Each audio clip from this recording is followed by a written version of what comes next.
Então, boa noite a todas, todos e todes. É uma alegria, né? A gente estar junto aqui. Estamos no nosso antepenúltimo encontro para debatermos um tema forte, um tema que não tem consenso, porque agora que está se começando a escrever de uma forma mais sistemática sobre ele, que é o tema da empatia, e que em muitos aspectos tem muito a ver com conteúdos já trabalhados aqui nessa disciplina.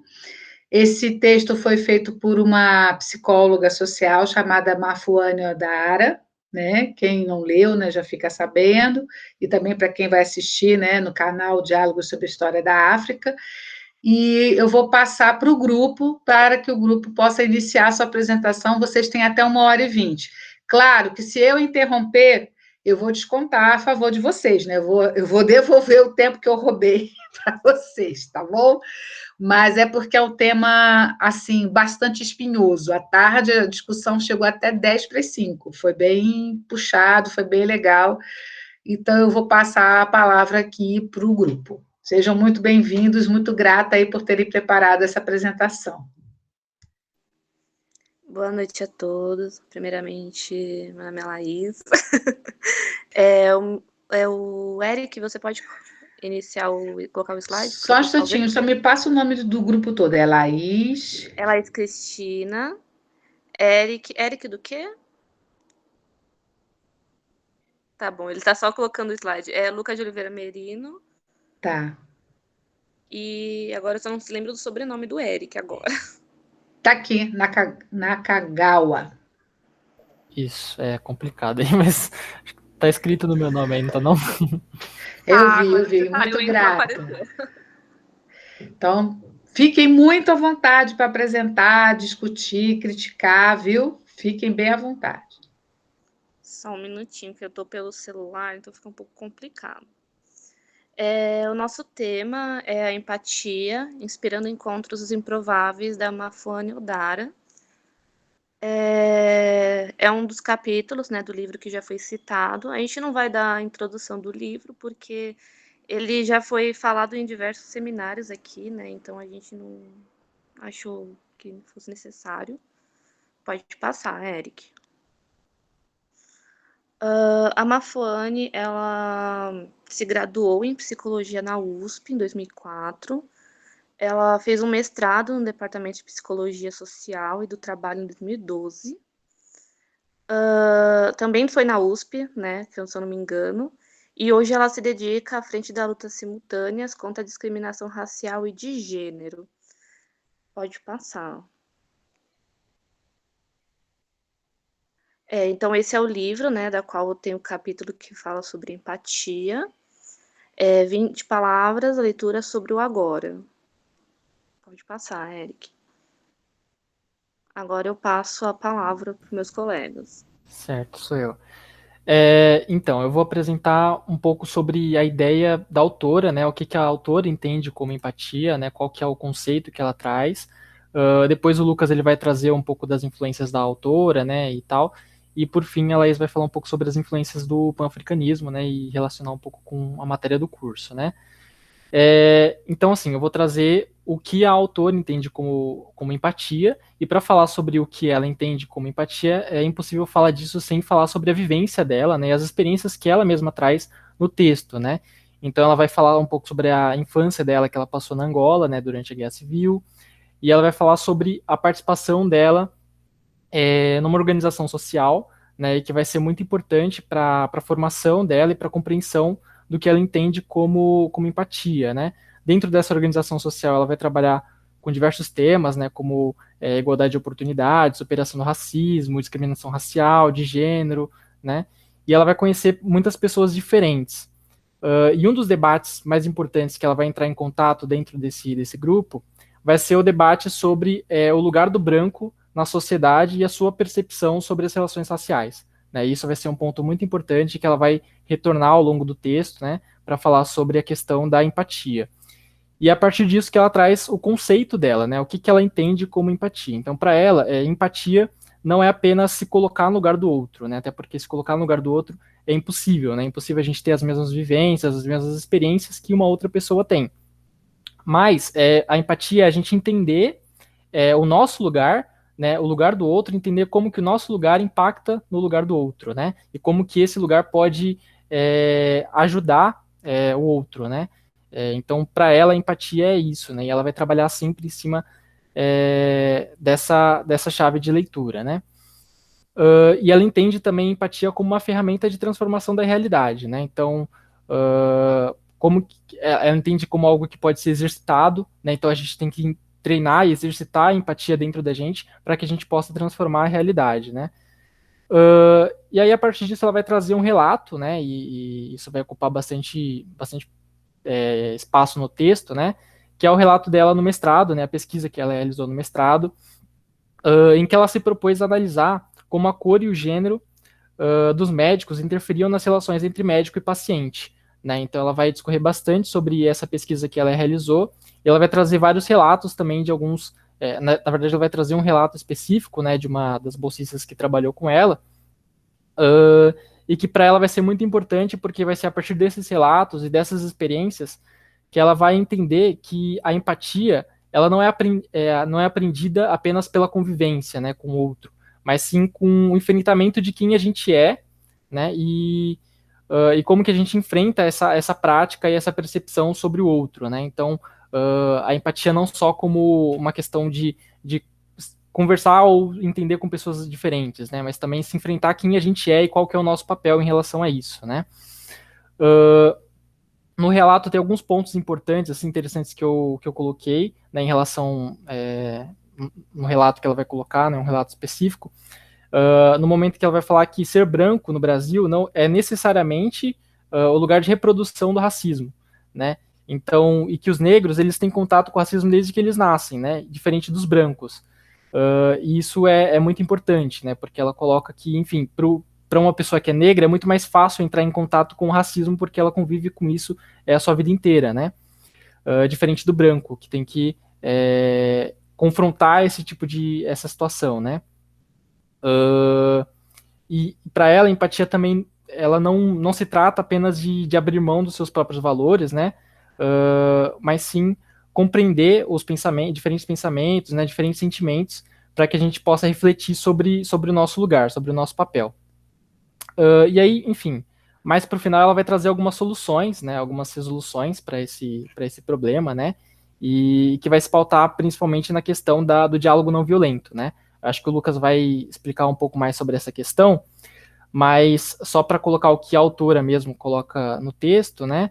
Ela coloca que a questão do diálogo, né? O exercício do diálogo com o diferente e essa compreensão, né? Ela coloca alguns passos também de como se deve fazer esse diálogo, né?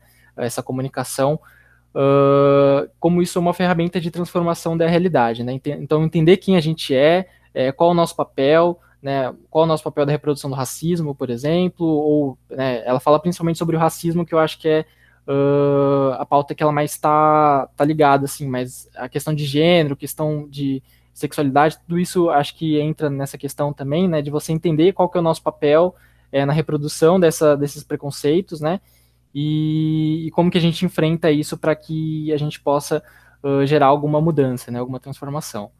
Aí eu passo a palavra para o Lucas agora. Ou para a professora, se ela quiser falar alguma coisa. Pode passar o slide. Primeiramente, boa noite para todo mundo, né? Quando a gente leu o texto, a gente sentiu uma necessidade de explicitar algumas das influências da autora para meio que criar um mapeamento das ideias dela, né?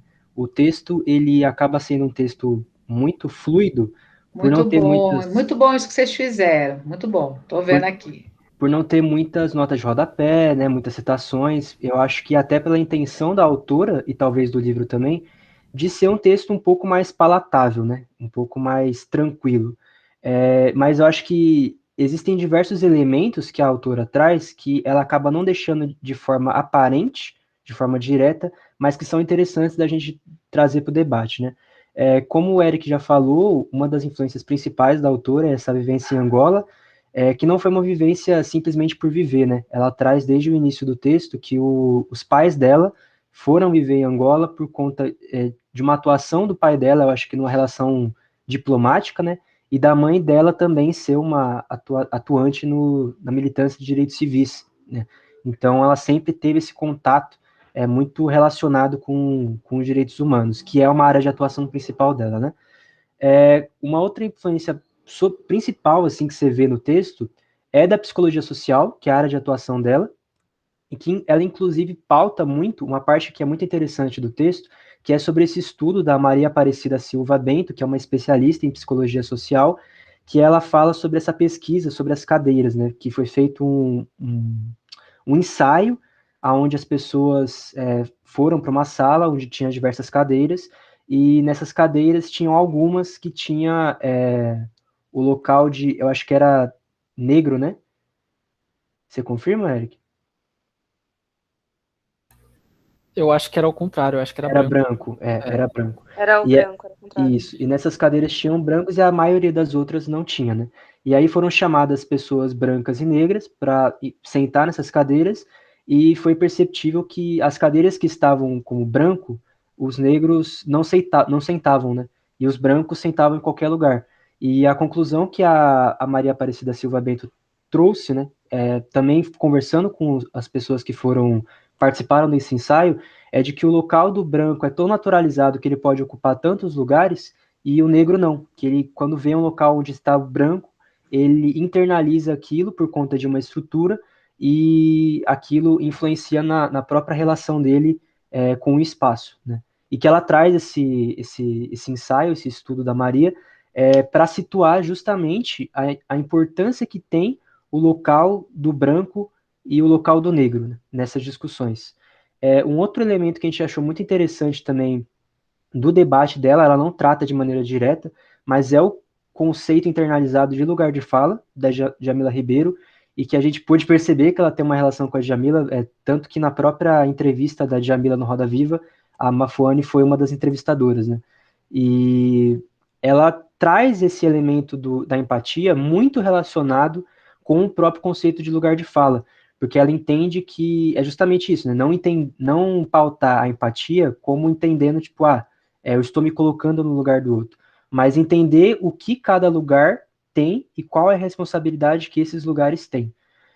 Um outro elemento também que o próprio Eric já abordou brevemente, que é essa questão da comunicação não violenta, né? Ela traz o conceito de empatia muito pautado na importância que ele tem para a comunicação e para as relações políticas. Ela traz a empatia como um elemento de diálogo e não necessariamente convencimento das discussões, mas como um elemento que prioriza e meio que é a base de qualquer diálogo, sobretudo na atualidade, que ela fala que atualmente é muito importante ter empatia como ponto de partida para o diálogo, não querendo convencer um ao outro, mas entender o que essa empatia pode proporcionar para entender as experiências diversas.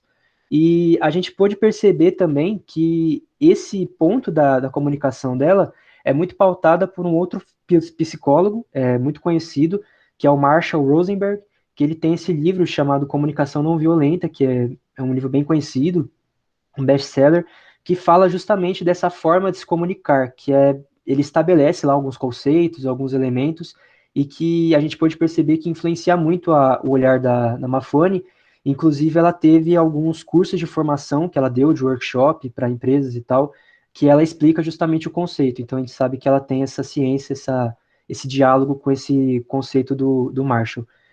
Um outro elemento que a gente, assim, talvez esteja forçando um pouco, mas que a gente viu uma ressonância das ideias é com o Martin Luther King, que ela trata a relação do racismo de uma forma de um conflito não direto.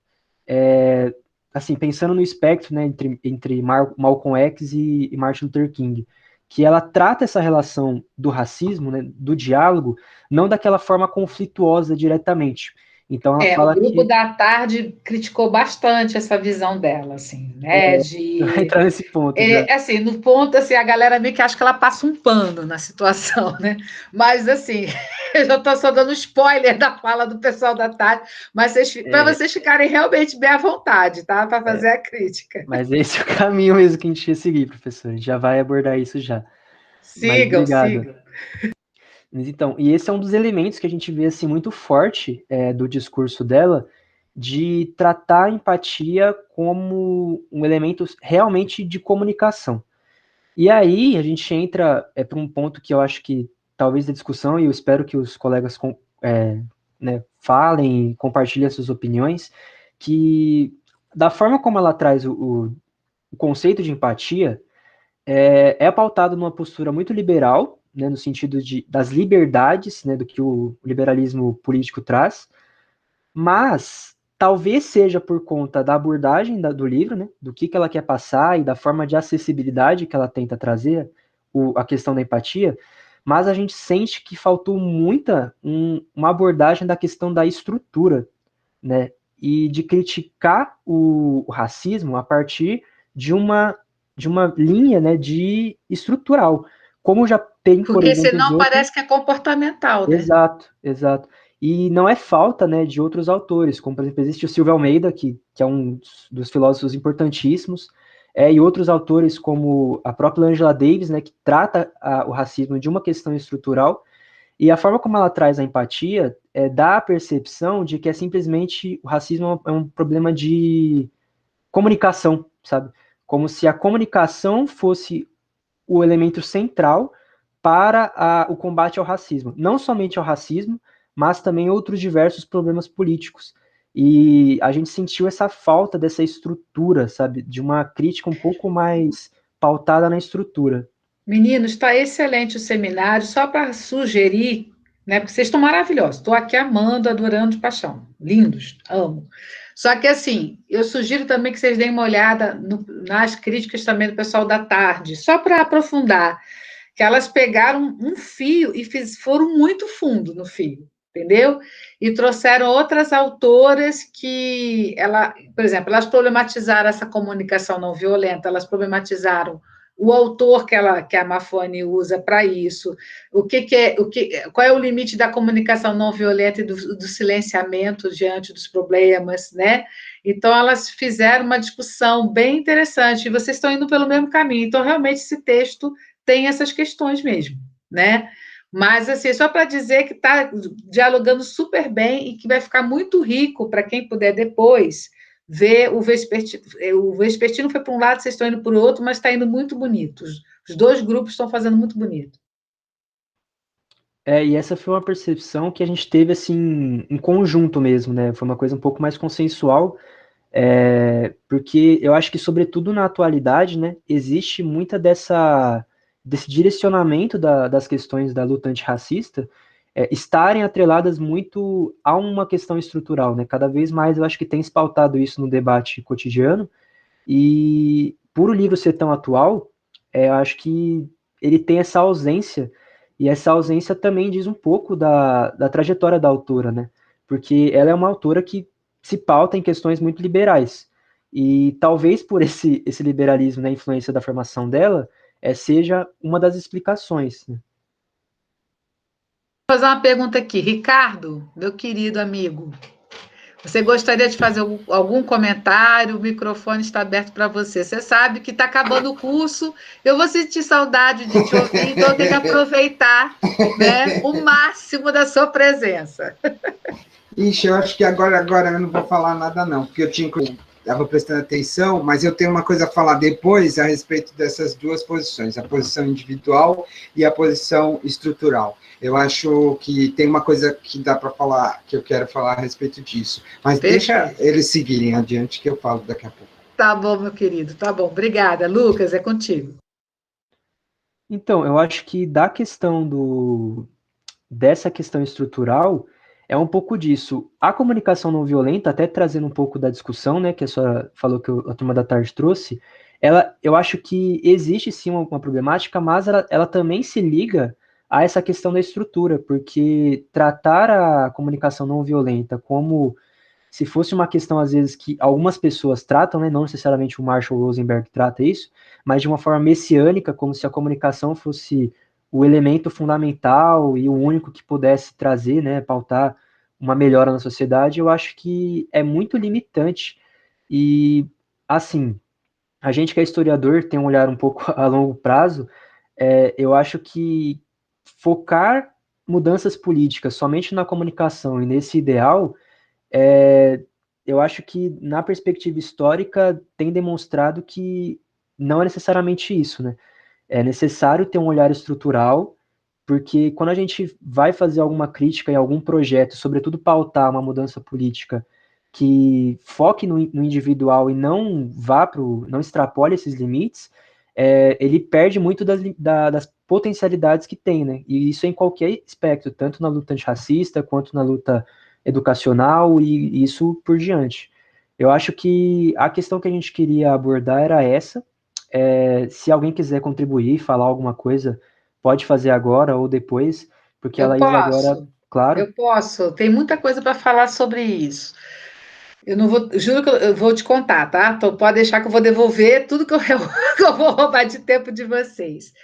Olha, em primeiro lugar, assim, eu acho que a Mafone tem um grande mérito, né, de ter feito um texto sobre a empatia para que a gente até pudesse ler, perceber e fazer críticas e sugestões e aprender, né? Porque é a palavra mais falada no momento. Se você chegar na fila do pão, no mercado, no necrotério, no hospital, qualquer lugar, na família, as pessoas falam, é falta de empatia, ou não tem empatia, mas as pessoas não sabem o que é isso, ou tem milhares de ideias a respeito dessa ideia de empatia.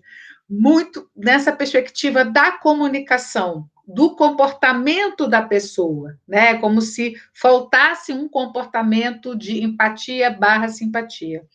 Hoje à tarde foi muito bacana, e agora a noite está sendo excelente também, mas à tarde teve um diferencial que o Leonardo esteve presente e ele falou da situação da Colômbia, do processo de paz na Colômbia, dos tribunais, que eram muito parecidos com os tribunais da África do Sul, em que vítimas e algozes se encontravam, né? Porque os algozes tinham que devolver as terras que foram tomadas de muitas dessas vítimas. E aí você tem uma discussão da empatia enquanto um conceito jurídico, né, de que você dá espaço para a vítima falar da violência que ela passou, né, você tem um mediador ali em que a vítima fala do que passou, o algoz reconhece o crime feito contra a vítima e se coloca numa postura de fazer a reconciliação, né, no sentido de fazer uma indenização. A indenização, ela não paga o dolo, mas a indenização, ela é a concretização material do reconhecimento da violência. Vocês entenderam? E na África do Sul foi muito nessa perspectiva. Eu não conheço a realidade colombiana, mas a África do Sul, eu tive chance de estar. Ah, Elisa está aqui, gente. Ela apresentou agora à tarde. Vai ser maravilhoso a gente ouvir a Elisa e acompanhar com vocês aqui. E aí eu estava comentando no grupo da Elisa, hoje à tarde, que quando eu morei na África do Sul, eu morei um tempinho, né? Fiz um curso lá, aí estava fechando esse processo dos tribunais, né? De reconciliação. E nos tribunais havia, além dessa ideia de que a indenização é uma reparação, ou seja, é o reconhecimento para a vítima de que ela sofreu a violência, na África do Sul tem uma outra dimensão que é muito importante para todo mundo refletir politicamente, que é a ideia de vizinhança, né? Muitos dos conflitos, muito das tensões e perdas ocorreram entre pessoas próximas, né? Então, essa ideia de proximidade, né? Então, eu prendo o agressor, mas a família do agressor mora na rua da vítima, por exemplo, né? Porque o agressor ele não é ele sozinho, é ele e o grupo dele, o grupo social dele. E na África, em diversas formações sociais africanas, as pessoas não só são de uma mesma, vamos dizer, de um mesmo povo, né, de uma mesma denominação, né, que eles se reconheçam, né, enquanto uma unidade, mas pode isso também passar por laços de parentesco. Então, muitas vezes é o vizinho / parente que você teve problema, né? Então, essa ideia da empatia jurídica, ela é fundamental, em que você dá uma equalizada na possibilidade de pessoas que já foram vizinhas e foram próximas, e que a ruptura, o conflito atravessou a vida dessas pessoas, a violência atravessou a vida dessas pessoas, delas poderem se expressar, né? Eu não sei se, Lucas, vocês observaram isso no texto, mas a Elizabeth está aí para falar melhor do que eu. O grupo da tarde sentiu que foi o que mais incomodou o grupo da tarde, Elisa, se eu estiver falando besteira, você me corrige, tá? O que mais incomodou o grupo da tarde foi a leitura que eles fizeram, que elas fizeram, que as meninas perceberam, de que quando a Mafone fala da postura da vítima, que a vítima tem que saber falar, né, do que lhe ocorreu. Isso, para elas acharam assim, a vítima está na situação de vítima. Né? Então, empatia é você saber falar com o seu agressor, ou empatia é uma outra coisa, é a possibilidade também, é a situação em que você pode externar a violência que você passou, o agressor ele é confrontado a isso, e aí você tem um diálogo a partir do que realmente é a experiência vivida, experiência perpetrada, com uma mediação, né? Elisa, você podia comentar um pouquinho sobre essa parte que vocês fizeram crítica? Que eu acho que você vai saber falar melhor do que eu. Elizabeth. Claro, Pro. Oi, gente. Desculpa estar invadindo a aula aqui. Mas eu fiquei curiosa para ver a abordagem que os colegas iam fazer e tudo mais. Mas então, uma coisa que incomodou muito a gente foi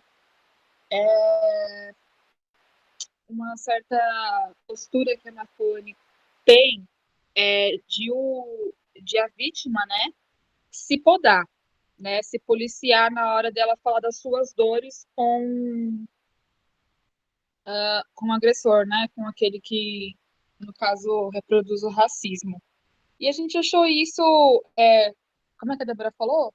Tem uma linha muito tênue, né, com o silenciamento das pessoas que estão sofrendo a violência.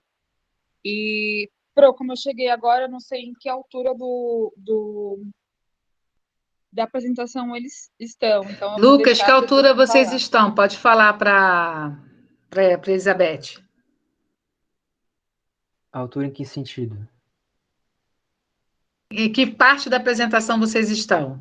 Né? Ela está trabalhando as influências da autora, o que ela leu para poder escrever, e está fazendo a crítica justamente da questão liberal, da questão também dessa questão não conflituosa com relação ao racismo. Foi nessa hora que eu comecei a falar, Elisa. Ah, sim, a gente também chamou a atenção para esse discurso um pouco mercadológico, principalmente tendo em vista de onde a Mafone atua, né, ali no Instituto Avon e tudo mais. Então, essa coisa de criar o diálogo com quem pensa diferente da gente, e aí eu coloquei mais cedo que eu acho que criar um diálogo com quem pensa diferente da gente é dizer muito pouco, porque a gente está falando, no caso, com uma pessoa que oprime, né? Que está reproduzindo ali o racismo. Então, não é só pensar diferente, né? Tem alguma coisa em específico, professora, que você queria que eu comentasse? Só isso, mas o pessoal está fazendo uma apresentação excelente também. Pode tocar, Lucas, é que você abriu para a gente conversar com você, a gente conversou. Não, mas é isso que a gente quer mesmo. É porque a gente olhou o texto e falou, cara, mais incomodou a gente do que a gente se sentiu contemplado pela fala. Não que a empatia não seja importante, pelo contrário, eu acho que essas críticas elas não tiram o mérito da importância que esse conceito tem. Mas é justamente da forma como ele foi trabalhado, eu acho que é necessário algumas críticas, sabe? E essa questão que a Elisa falou é muito presente no texto e dá uma percepção de como se a pessoa que estivesse se comunicando, né, que está tentando ter a comunicação empática, ela tem que ficar num lugar quase que divino de paciência, sabe? Para poder conversar com as pessoas. Inclusive, ela fala que conversar sobre temas difíceis sem usar palavras mais carregadas de significado, gênero, feminismo, machismo, masculinidade tóxica, patriarcado, cultura do estupro, etc., pode ser um exercício poderoso ao dialogar com quem pensa diferente de você. Além disso, será fundamental reduzir a agressividade, manter o foco de energia na construção do diálogo saudável e repensar o radicalismo. Então, é justamente isso, é meio complicado com alguém, quando a gente pensa, né, de qual realmente está sendo a questão a régua que mede, né, o diálogo ultimamente, enquanto as pessoas estão sendo agredidas, estão sendo violentadas, estão sendo atacadas, e você querer estabelecer determinados diálogos, né, e isso assim, eu estou falando em questões normais, né, se a gente for ultrapassar e extrapolar essa questão da comunicação com grupos, por exemplo, neofascistas e neonazistas, eu acho que é impossível, isso na minha compreensão. Então, e faltou, sabe, essas determinadas balizas da qual, quando você quer falar para um público maior, justamente por conta da forma como você está falando, se não tem nenhum tipo de questão, assim, mesmo que superficial, esse diálogo fica um pouco raso. Isso foi a nossa compreensão.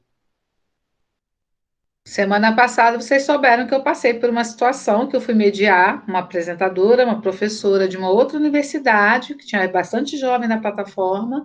A gente sofreu um ataque de mais de 15 robôs, ou 15 pessoas, não sei, e a gente teve que, tipo, comunicar, né, fazer uma comunicação, né, à Delegacia de Crimes Virtuais, né, a gente teve que fazer uma série de situações ali para a gente se proteger, né? Assim, quem faz esse tipo de coisa está fazendo para destruir a fala do outro, né? Para que não haja. E aí você tem que se cercar de proteção, não somente de fazer o mesmo comportamento, mas você precisa se cercar da lei e da constitucionalidade para proteger seu direito de fala, né? Então, assim, uma outra questão que é importante da gente perceber é que esse texto dela é escrito antes da pandemia, que pós-pandemia a gente vai simplesmente precisar rever tudo isso que a gente está escrevendo, né? Em 30 anos de carreira, 34 anos de carreira, eu jamais tinha sofrido um cerceamento de fala como aconteceu na semana passada. Em toda a minha carreira, né? E eu era mediadora da colega, né? Então, ela estava falando dentro da instituição dela, né? Então, é uma coisa muito difícil, é uma experiência terrível, né? E que faz a gente pensar assim, a empatia, a meu ver, antes de passar para o Ricardo, ela é o reconhecimento da sua humanidade e da humanidade do outro. Eu não vou admitir o racismo porque estruturalmente é um sistema que gera morte, vida, exclusão da pessoa humana. E se eu sou humana, eu não posso admitir isso, né? Eu não vou admitir o machismo, porque o machismo é um ataque de violação à pessoa humana, da mulher, né? Por uma questão de gênero, por uma determinada visão deturpada de gênero, o machista acha que pode oprimir a mulher. Não pode. Ele não pode. Existe lei, gente. Tem uma dimensão aí que eu senti falta. Existe lei, existe Constituição, né? Existe uma sociedade civil que traz diversas reivindicações muito importantes e que você não pode ignorar. Então, e é uma coisa que eu falei para os alunos da tarde: empatia não é simpatia. Simpatia é uma coisa, perdão é outra, reconciliação é outra, empatia é o reconhecimento. Ela começa bem falando isso, né? Eu não posso estar no lugar do outro porque a vida do outro é totalmente diferente da minha, mas uma coisa eu partilho com o outro, que é o que ela poderia ter enfatizado mais, a condição humana. E não tem essa, eu não preciso ser judeu para condenar o Holocausto. Eu não preciso ser gay para condenar a homofobia. E eu não preciso ser negra, mas eu sou, mas eu não precisaria ser negra, não é condição para condenar o racismo, porque parte-se da ideia do princípio humano. E isso é algo caro, é algo que no final da Segunda Guerra Mundial era um clamor mundial. A ideia da Declaração Universal, né, dos Direitos do Homem, no sentido de humanidade, ainda mais, muito masculina ainda essa ideia, mas pelo menos esse documento saiu com essa ideia de que existe algo que está ligado necessariamente à preservação da espécie, da vida humana, das sociedades, né? A empatia é um conceito que se torna muito importante para a preservação da vida. Então, por exemplo, quando eu vejo lá 531 mil mortos pela Covid na data de hoje, isso necessariamente mobiliza a minha condição humana de não aceitar o que aconteceu com essas pessoas e de não querer mais que isso continue acontecendo. Isso independe de religião, isso independe de condição de gênero, isso depende de qualquer coisa.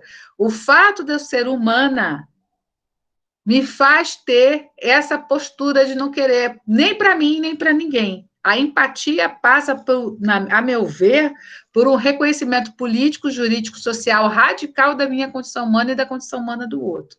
Pode falar, Ricardo. Aí você lança essas, eu já mudei tudo aqui meu esquema.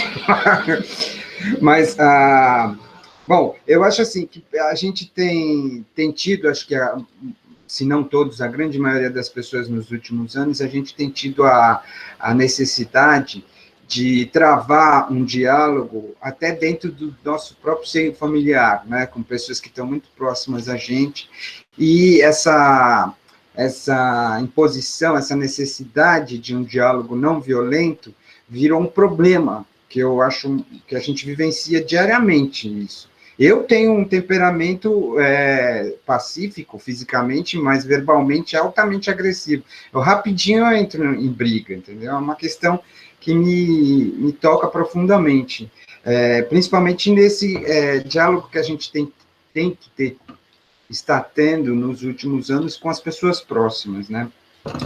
De cara, eu tenho um preconceito com essa palavra empatia, e como eu tenho com tolerância, como eu tenho com ajuda, tudo isso me remete a um imaginário de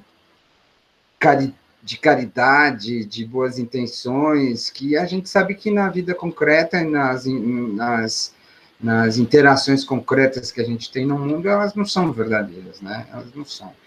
Mas aí eu lembro do Gandhi, que você tanto aprecia, e eu fico pensando assim, que os adversários não vão desaparecer, porque não é também da nossa natureza, da nossa vocação, eliminar nossos adversários, né? Então, o Gandhi propunha não a vencer o adversário, convencê-lo, né? E aí me vem essa coisa da comunicação não violenta, como uma... Mas o Gandhi não é o criador da comunicação não violenta. O Gandhi ele diz o seguinte: a não violência, a ahimsa, ela passa pelo reconhecimento da existência de duas forças. E essas duas forças, elas chegam ao convencimento pelo confronto. Exatamente. O confronto é fundamental na obra do Gandhi. Isso não dá para a gente que a galera, né? Edita a interpretação, né? Mas o confronto na obra do Gandhi é fundamental. A gente precisa ir para esse confronto uma hora ou outra, né? Principalmente quando as pessoas estão no nosso convívio mais próximo, estão, como você citou no caso da África do Sul, né? A gente tem que fazer isso. A gente não fez isso, por exemplo, com a ditadura, e por isso a gente está passando por esse momento atual que a gente está passando, né? A gente não teve esse embate, essa coisa... Ao não nos confrontarmos com o legado da ditadura, nós perdemos a capacidade empática com o país hoje. Como um todo, não estou dizendo eu e o Ricardo. Nós, enquanto brasileiras e brasileiros, né, nós perdemos muito da nossa incapacidade empática. A banalização do mal em qualquer sociedade leva necessariamente à perda da capacidade empática. E aí a gente começa a invisibilizar pessoas.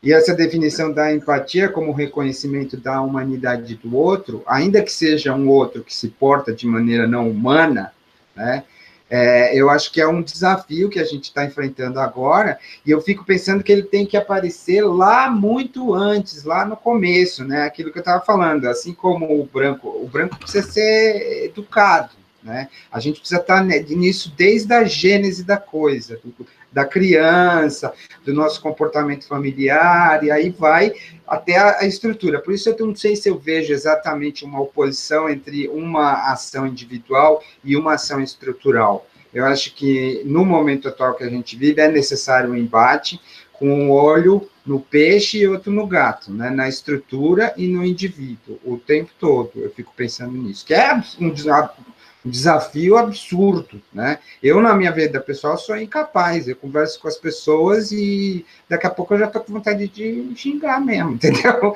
Eu luto muito comigo nisso, entendeu? Mas eu acho que é uma coisa assim, que tem que se entranhar na nossa natureza, nas nossas relações, na criação dos nossos filhos, na educação que a gente dá para as crianças, tem que estar entrando isso o tempo inteiro. Mas não vejo ainda a oposição. Eu acho que a luta contra a estrutura é fundamental, mas é um posicionamento individual, cotidiano, na vida privada e na vida grupal.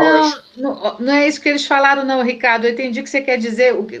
A crítica que eles estão fazendo é o seguinte, é que muita gente, né, e geralmente muita gente de posicionamento liberal ou neoliberal tem essa visão, de que o racismo é um problema comportamental, é a falta de educação do indivíduo. Não é só isso. Não, por isso, e ela, na questão aí, ela acaba colocando muito na questão comportamental da comunicação. Eu que não sei falar direito com o outro. Uhum. Mas o que te faz não saber falar direito com o outro, o que te faz ser grosso com o outro, é anterior, né? E aí eu aprendi empatia por um outro caminho, que foi pela própria história dos tribunais, a empatia jurídica, né? Que é quando a justiça, não é a vítima nem o agressor, é a justiça que entra e faz com que vítima e agressor conversem, né?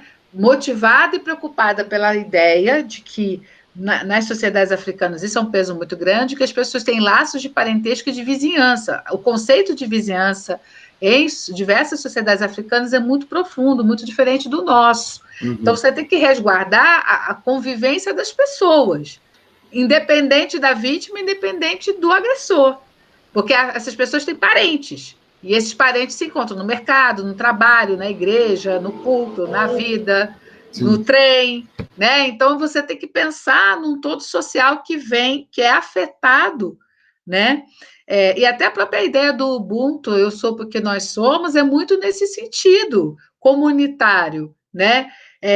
Eu não estou só fazendo a vítima, que não é pouca coisa, falar para o agressor e fazer com que esse agressor me indenize, não no sentido de restituir o que ele me tirou, mas no sentido dele reconhecer que ele fez uma violência comigo.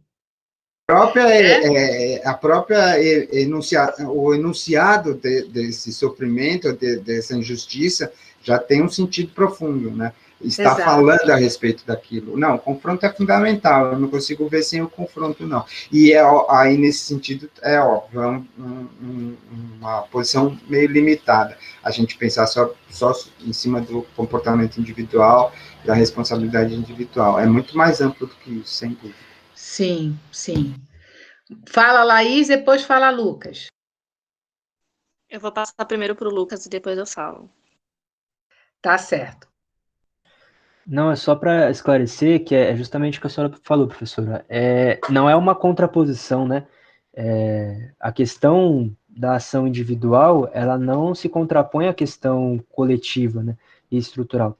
Mas é justamente isso, a ausência que a autora traz de não relacionar a empatia em um contexto coletivo, de organização, que se mobiliza para questões estruturais, traz a percepção justamente que a professora falou, de que são questões comportamentais e de que no limite da coisa é só a comunicação que movimenta as coisas. E na nossa compreensão é justamente, não é isso, né? E essa percepção liberal prejudica justamente a pauta dessas questões estruturais, porque não é problema a gente chegar e conversar, de maneira alguma. Não só conversar, mas entender o outro. O problema é quando a gente foca nisso e não ultrapassa isso e fala, tá, como que eu vou fazer, que eu vou pegar essa empatia, essa resolução, essa síntese, e vou estruturar alguma ação junto com os meus pares para elaborar algum tipo de luta, algum tipo de mobilização social. E é justamente isso que a autora não traz. Ela se limita à questão individual. E comentando um pouco do que a professora falou, de que ela falou antes da pandemia e tal, mas eu acho que é tão complicado essas limitações da empatia, né? Porque mesmo no âmbito institucional a gente já tem dificuldade de falar. Não digo nem na universidade, mas, por exemplo, no governo, qual que é a probabilidade de um grupo que está tentando pautar alguma questão antirracista, alguma questão para a mobilização dos indígenas, ou de qualquer outro grupo menos desfavorecido, de simplesmente a comunicação ser suficiente para derrubar, por exemplo, a PEC 490 e outras pautas que estão dentro do Senado, que é uma casa legislativa, e a Câmara dos Deputados também, essa atitude ser suficiente para pausar esse tipo de questões. É quase nula, né? E é por isso, por exemplo, que tem se pautado as questões das mobilizações na rua, na Paulista e no Brasil inteiro. E eu acho que esse é um exemplo muito claro das limitações da empatia, sobretudo num contexto como hoje. E eu não digo nem só na pandemia, né? Claro que a pandemia ela tem extrapolado e mostrado para a gente essas limitações, mas mesmo antes, 2018, ou não só 2018, né? Não foi só depois do Bolsonaro que as coisas pioraram, foi desde um certo tempo. mas desde antes também já existe essa dificuldade. E eu acho que essa dificuldade, essa limitação tem cada vez mais aumentado. E eu acho que é isso. Se vocês lembrarem, né, vocês eram mais ou menos crianças, adolescentes na época, né, de quando foi implementada a política de ação afirmativa, né, de que se dizia assim, pela empatia se resolve. Aí todo mundo, né, que estava envolvido na luta, sobretudo o movimento negro, não. A empatia é fundamental, só que agora a gente vai conquistar isso na lei. Né? A gente exige que o Estado brasileiro faça isso enquanto uma reparação histórica. Enquanto uma ação que o Estado não favoreceu uma parte significativa da população. E esse tema está voltando ano que vem, né, gente? Porque essa questão das ações afirmativas vão ser novamente revistas. Então, assim, às vezes eu sinto que esse curso ele é meio que um preparatório para tudo que a gente vai passar ano que vem. Às vezes eu sinto isso, sabe? Mas é bem nesse sentido, e eu estou super feliz aí com esses comentários de vocês, com essa percepção, e passa a palavra a Laís. Vamos lá, Laís. Então, basicamente, o Lucas acabou falando quase tudo que eu ia falar. Mas, quem tinha comentado antes do Lucas que estava falando, eu não consigo ver porque eu tô pelo celular. O Ricardo. Então, tem uma coisa também, lógico, a gente nunca vai deixar de lado a questão do indivíduo e do entendimento dele, enquanto, né, pertencente à sociedade, e entender também a posição dele, ele como branco ou ele como negro. Isso nós não estamos, tipo, anulando essa questão, entendeu? Aí só tá colocando e nem colocando numa balança também, mas, assim, a gente tá falando que teve uma falta disso na fala da autora, tanto que eu ia falar um pouco sobre isso depois no próximo slide, mas depois eu falo. O que eu ia falar também é que a professora tinha citado sobre a questão da vítima e, sei lá, a pessoa que comete o crime, né, em si. Eu estava lembrando um pouco sobre o caso do Lázaro, né, que houve uma repercussão enorme, só que a família foi tão afetada que houve até ameaças de morte pela mãe, pelos outros parentes, que não tem nada a ver com o caso. Então, até onde vai a nossa empatia, né? Tipo, você ameaçar de morte uma pessoa que é pertencente da família do criminoso, mas que não tem nada a ver com isso. O que é empatia para você? O que você sabe o que é a empatia? Essa é a questão. Isso mesmo, Laís, isso mesmo. É exatamente a preocupação que o Mandela e as lideranças que se reuniram em torno dele, né, no processo que começou logo após o fim do apartheid, de conflitos civis, teve, né? Essas pessoas são vizinhas, essas pessoas têm famílias, como é que fica a vida dessas famílias? Como é que fica o ambiente dessas famílias? Com o que é ser filho de um assassino, o que é ser irmão de um assassino, o que é ser mãe de um assassino? Essa pessoa não cometeu o assassinato, mas ela vai ter que carregar isso, e isso também era discutido nesses tribunais de reconciliação. Né? Era algo realmente muito importante. Fica marcado, né, a pessoa perante a sociedade, porque mesmo que ela não tenha feito, fica como assim, nossa, ela é a mãe daquela pessoa, ou ela é o pai daquela pessoa, ela é a irmã daquela pessoa. E vai ficar assim, até que acaba caindo num esquecimento, caso. Isso que é triste. Aí, gente, eu vou um pouquinho mais longe. Desculpa me intrometer assim na lápide. Pode se intrometer, eu deixo. Mas aí eu já vou um pouquinho mais longe. Eu já fico pensando assim, uma pessoa que toma, sei lá quantos tiros o rapaz tomou lá, parece que foram um bocado, foi disparado e um outro tanto pegou nele, 30 e tantos pegou nele.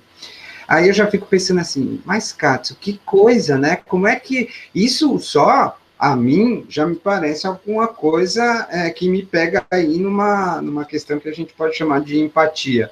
Eu fico pensando, precisava esse horror de tiro no homem? Eu vejo gente... É isso, a empatia é isso, tá? Você precisa fazer do cara uma punição exemplar e exibir como um troféu?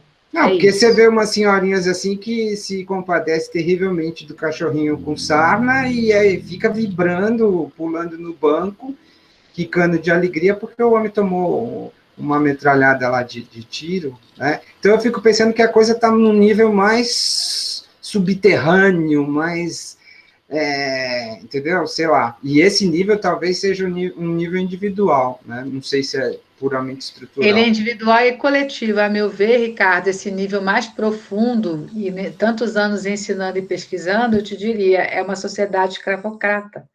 A gente fala muito do racismo estrutural, que tem que falar, mas a gente não pode esquecer de que é uma sociedade ainda que tem nas suas relações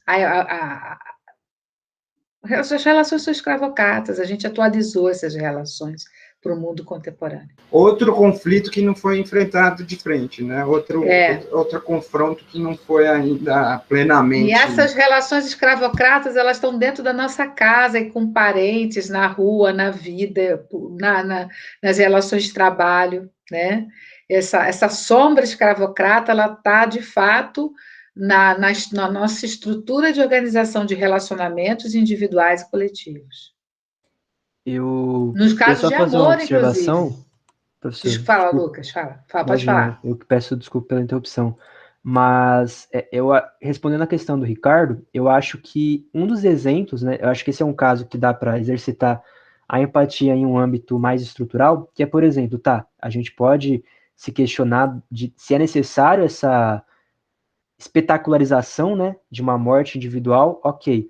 Mas exercitar a empatia em um âmbito estrutural e coletivo é você se perguntar, por exemplo, ele é um cara que tem culpa, beleza. Mas ele é mandado por quem? Por que ele matou essas pessoas? E quando a gente exerce esse questionamento, a gente pode descobrir, por exemplo, que ele é mandado por latifundiários. E entender a relação do latifundiário e de como que eles exercem o poder, dá para entender um pouco da relação estrutural no Brasil. Então, eu acho que não tem como dissociar esses elementos individuais, coletivos, estruturais e tal. Mas não me parece Você só que... consegue responsabilizar o Estado, como aconteceu na Alemanha e na África do Sul, para justificar políticas de reparação, quando você faz esse tipo de raciocínio que você acabou de fazer, Exato. Lucas. E aí me parece que não dá para ficar só na questão individual, né? Por mais que ela seja importante, sim, porque as pessoas, por exemplo, estão muito desumanizadas, né? Não só ultimamente, eu não acredito que é uma questão dessa década, da década passada. Eu acho que ela tem se tornado visível, mais visível, né? Nas últimas décadas, mas não me parece que é uma questão só individual e que seja, sobretudo, uma questão individual. E eu acho que pautar essa questão é também dar nome aos bois, né? Porque essa estrutura da qual a gente está falando tem nome, né? Ela se chama capitalismo, que é uma estrutura de opressão. E quando, por exemplo, ela ser uma pessoa liberal, no caso a autora, deixar de dizer e apontar a estrutura e o local que a empatia tem na organização de uma estrutura, é você deixar de criticar uma estrutura e criticar o capitalismo. E eu acho que isso é muito problemático, sabe? Sim, sem dúvida, sem dúvida. Eu acho que do que eu tinha para falar era isso. Eu agradeço as contribuições. Se vocês quiserem fazer mais intervenções aí, a gente agradece muito. E eu vou passar a palavra para a Laís agora. Tá certo. Obrigada, Lucas. Agora a gente vai, né, eu vou falar um pouco sobre a relação, a breve relação com o panafricanismo, né, que a gente pensou em trazer já para relacionar um pouco com a aula. O panafricanismo, ele é a união, né, em prol de um projeto de unificação dos negros. Quando eu li um pouco sobre o Alan Santana, eu entendi alguns pontos que dá para correlacionar com a questão do que a autora traz. Ele comenta que há duas vertentes, né, de pensamentos que tratam sobre o panafricanismo. E uma delas, o que dá para relacionar com o que a autora trata, é o entendimento dessas lutas da populações africanas e afrodescendentes, que ela perpassa a ideia de que vai além de uma educação, das questões políticas, e foca um pouco mais nessa relação humana, como a professora disse, também na condição humana, né? Que vem a empatia. Quando a gente pensa na questão de solidariedade, a gente pensa que o ser, né, a pessoa, ser solidário, ela precisa exercer essa questão de empatia. Então, logo, eu acho importante que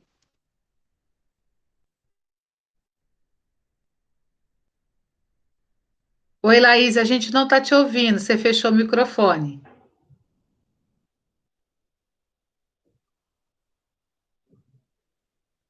Está fechado o microfone. Tá.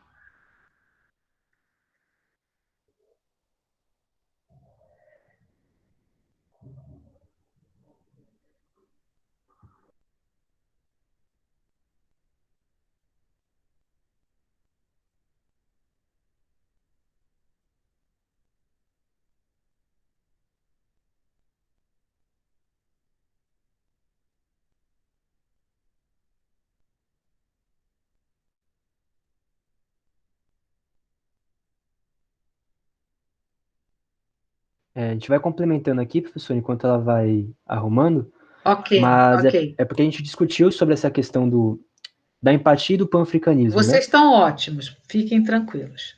Não, acontece. O EAD é isso mesmo.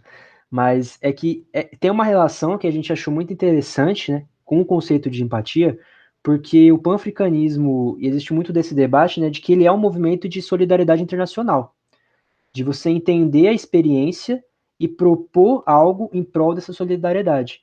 E essa solidariedade, ela prevê um movimento de empatia, de você entender a experiência do negro, né?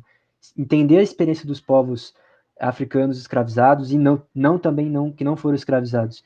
E eu acho que é uma relação que, no fundo, o pan-africanismo tem um elemento de empatia muito grande, né? E a gente queria apontar isso porque eu acho que essa relação é muito necessária de se fazer, né? Mas era basicamente isso. Depois, se a Laís quiser acrescentar alguma coisa. Que é essa ideia de uma solidariedade universal em prol de uma luta, né? Você trazer do particular e colocar numa questão universal, global, né? Para se forçar de fato uma mudança, né?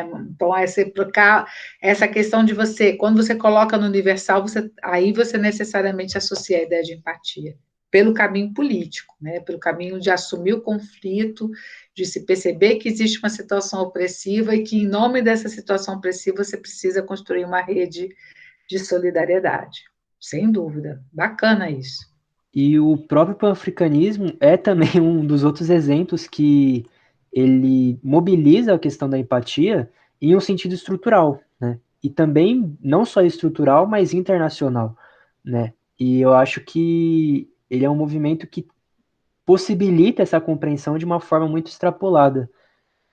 E acho que a gente acabou conversando sobre isso nos debates internos da gente e é algo muito interessante de se notar, né? Sem dúvida.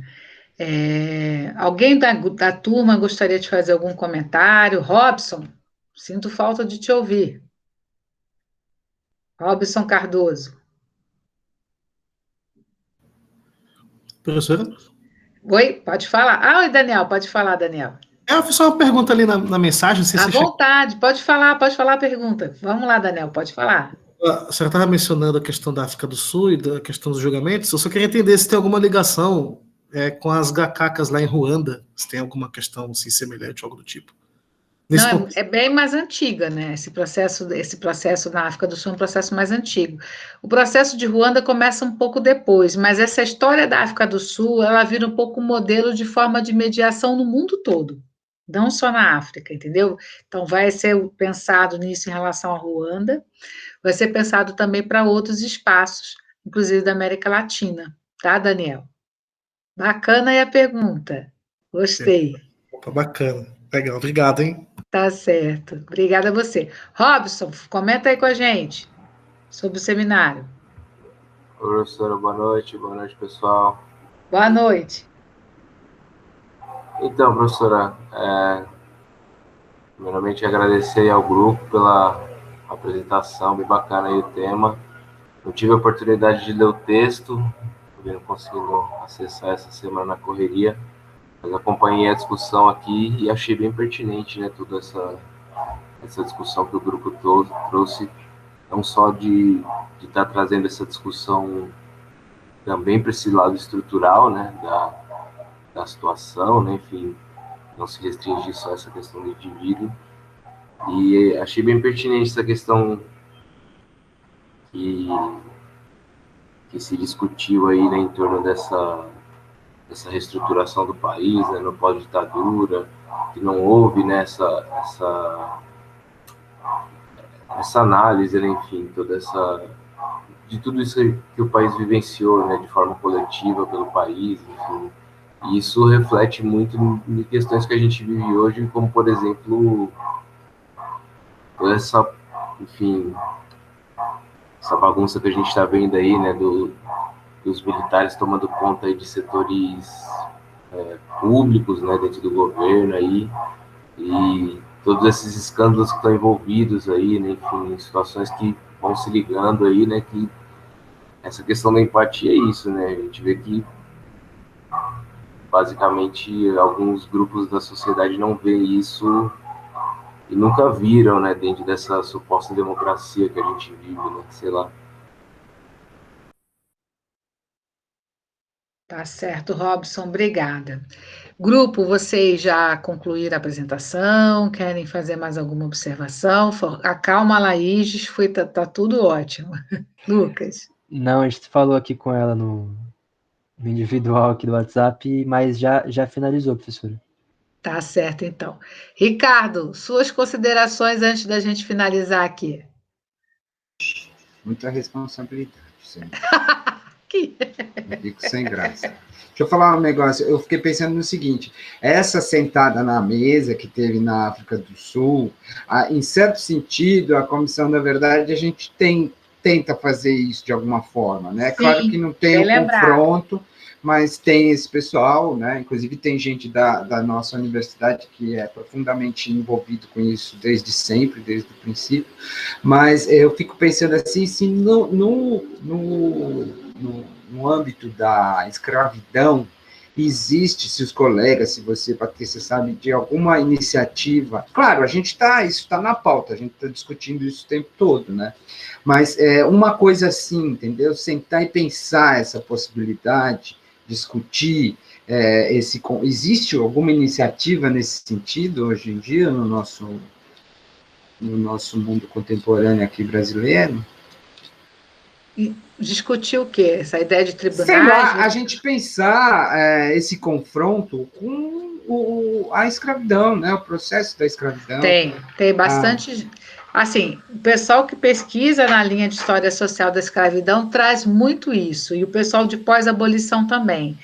Eu recomendo que vocês leiam as pesquisas e os trabalhos produzidos pela professora Lúcia Helena Oliveira Silva, e tem um minicurso que a gente deu aqui, Ricardo, que responde essas tuas perguntas, que é o minicurso do ano passado que você fez aquelas capas maravilhosas para a gente, que é o Justiça, Democracia e Direito. É um curso que foi todo verde e amarelo, que você fez cada capa linda. A primeira aula ali, o Estado Brasileiro pós-abolição. Ali já vai trazer muito dessa discussão, porque o que vai ajudar a gente a olhar essa história de escravidão, das relações escravistas na nossa vida hoje, é a forma como foi feita esse pós-abolição no Brasil. Uhum. É como esse Estado brasileiro se constitui a partir do pós-abolição. E é o tema da aula da Lucilena e de todo o minicurso. Vale muito a pena. Quem puder assistir, está lá no canal. Acho que eu nem vi esse. Fiz a capa. Diálogos. Foi um curso que acho que ocorreu em setembro, outubro do ano passado. Mas as aulas, são 5 aulas, e as aulas estão todas já lá no canal desde o ano passado. Tá? Porque tem à frente... desculpa, perdão. Mas a aula que é dessa sua pergunta é o Estado Brasileiro e o pós-abolição. Tá bom, pessoal? Eu vou interromper agora a gravação.